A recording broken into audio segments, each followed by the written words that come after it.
Well, it's officially camp. We've got the type of heat out here that we look forward to. Got a big week. Just finished up our last day in what we call vests. We'll start getting in the shells and add the physical part of our preparation tomorrow. So excited about the week and really love the focus of our team today. I told them that it's very businesslike out here. So off to a good start. But next thing I just want to I know I've put out some stuff on Coach Bowden, but just talked to Tommy and Terry and had a chance to talk to Coach Bowden a couple weeks ago, and just be able to, I've told him many times, but just be able to verbalize, pretty special to be able to verbalize what somebody means to you, especially when you know what's coming. And I actually sat in the end zone by myself as we were having meetings over there. And I didn't think about it till I walked away and hung the phone up that I was sitting in the end zone where they ran the punt rooski. And I told him, I said, I'm sitting in the stadium right here. And I knew it was going to be my last conversation with him. But, listen, what a great man. What a great example. I think I'm the luckiest coach in the country, to be quite honest with you, because, I got to learn, Coach Stallings, I spent 7 years with him. I never met Bear Bryant, I never met Tom Landry, but I was influenced by both of them through Coach Stallings, because that was the only two bosses he had in his whole career. And then working 6 years for Tommy, I got to meet and know and be influenced by Bobby Bowden. And so for me to have the influence of all those coaches through my mentors, I'm the luckiest coach in the world. And he has had a huge impact on me. I loved him before I knew him. And then when I came to Clemson, and sometimes you really love people, you think you do, and then you get to know him and you go, oh God, he's a jerk, But when I got to know him, man, he's even better than you can perceive. And that's special. I'll never forget in 05, I think it was 05, Tommy and I were recruiting, and we go running in the office, and he's like, hey, I'm coming to see Daddy. We got Clemson balls on, and it was kind of a surreal moment.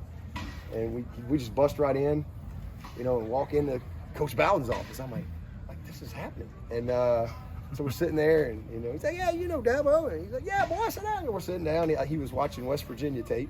He was sitting there, at his feet kicked up, watching they were playing West Virginia in the bowl game. And next thing I know, Tommy gets up and leaves. He just walks out. He goes, I'm gonna go say hey to all the guys and he just leaves me.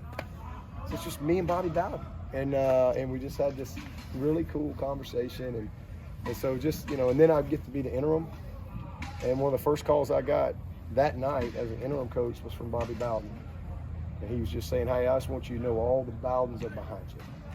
Now, that's the type of man he was. That's the type of class he was. And then to have to play him 3 weeks later, he wasn't as nice to me that day, but just a class guy and such an example to all coaches everywhere, because as a coach, at the end of the day, it's not going to be the X's and O's, we knew.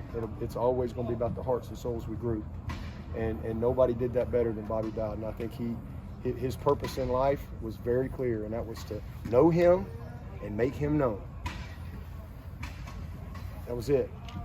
And he won a few games along the way, but he never forgot what his purpose was. He never forgot what his purpose was. And, if as a coach, if I can have 25% of influence on my players' lives like he's had on his, man, that's going to be a life well lived for me, because it's really amazing. And he was a great football coach and set the standard, for a lot of people and for a long time. And you just see the love of his players and his staff. And what he did at Florida State and building that program, it's just incredible from nothing. Literally nothing. And made him a destination place. So, we're all going to miss him. But, like he told Terry and Tommy, he said, y'all can have a big old funeral, but I'm not going to be there. He's in heaven with my father, and it's great. My dad died 6 years ago yesterday on the same day. My father. So I kind of woke up that morning with my dad a little bit on my mind, and then boom, I hear the news of Coach Bowden. But it was a blessing, because I know how he lived his life. He was a total peace. and you know, he's in the presence of the Lord, and no doubt about it. And even at the very end, is an unbelievable sense of humor. The last thing I told him before I hung up the phone, it was really hard to hang up the phone. And but the last thing I told him was, I said, all right, Coach, if you get to heaven before me, all right, just maybe every now and then, just help me get one of them balls through the uprights.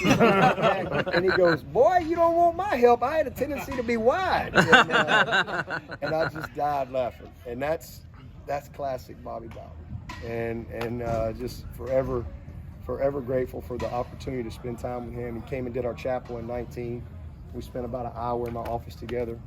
And his message at 90 years old, standing up in front of our team, he threw the cane away, and it was like he was back, you know, leading the Seminoles in the 80s.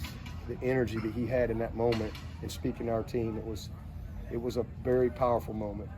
So again, just prayers with the whole Bowden family, and I know this is going to be a celebration this week, and look forward to being down there and supporting you know, the entire family and celebrating the amazing life and legacy of Coach Bobby Bowden. So with that, I'll take your questions.